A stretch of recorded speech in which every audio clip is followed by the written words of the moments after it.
yapmamız lazım. Ama hep beraber herkesin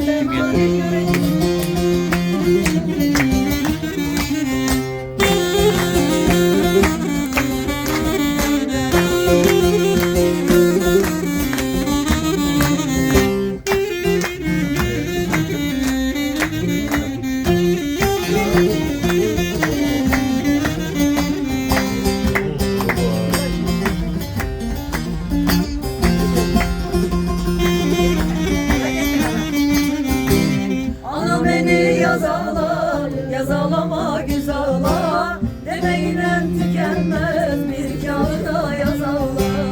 Ana beni yazala, yazalama güzala, yazmayla tükenmez bir kağıda yazala.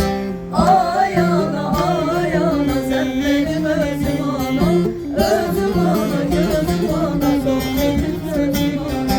Ay ana sen benim özüm ana, özüm ana gözüm ana, sohbetim ana.